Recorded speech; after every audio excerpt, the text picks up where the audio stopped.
प्राचीन भारत में एक समृद्ध राज्य में सिद्धार्थ नामक एक राजकुमार का जन्म हुआ। उसके पिता राजा सुद्धोधन ने उसे हर सुख सुविधा प्रदान की।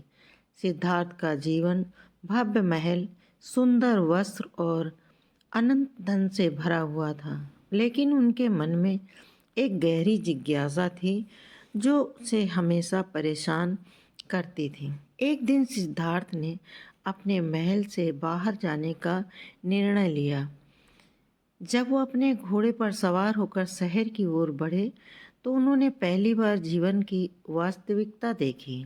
एक बूढ़े व्यक्ति को देखा जो उम्र के कारण कमज़ोर और बीमार था। फिर एक बीमार व्यक्ति को देखा जो दर्द में करा रहा था, और अंत में एक शव को देखा जिसे अंतिम संस्कार के लिए ले जाया जा रहा था। इन दृश्यों ने सिद्धार्थ के मन में एक गहरी चिंता पैदा की।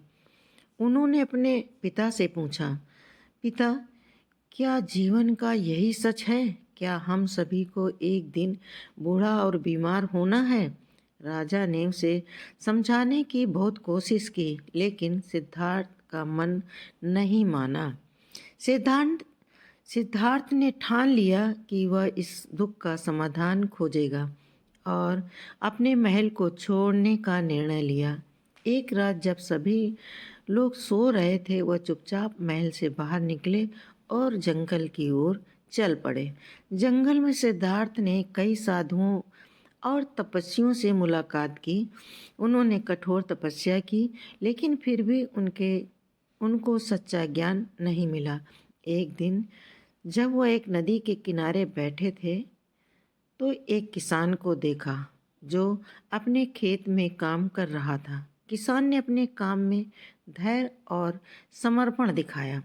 सिद्धार्थ ने सोचा, क्या मैं भी अपने ज्ञान की खोज में धैर्य नहीं रख सकता? उन्होंने तपस्या को छोड़कर एक साधारण जीवन जीने का निर्णय लिया। एक दिन सिद्धार्थ ने एक बोधि वृक्ष के नीचे ध्यान करने का निर्णय लिया और यह ठान लिया कि वह तब तक ध्यान नहीं छोड़ेंगे जब तक सच्चा ज्ञान नहीं मिल जाता। कई दिन बीत गए और सिद्धार्थ ने अपने मन में कई विचारों का सामना किया। एक रात जब वह ध्यान में थे तो कई भूत प्रेत और विकृतियां दिखाई दी, लेकिन उन्होंने अपने मन को स्थिर रखा और अंततः उन्हें सच्चा ज्ञान प्राप्त हुआ। वह समझ गए कि दुख का कारण क्या है और उसे कैसे समाप्त किया जा सकता है। सिद्धार्थ ने देखा कि जीवन में 4 सत्य हैं।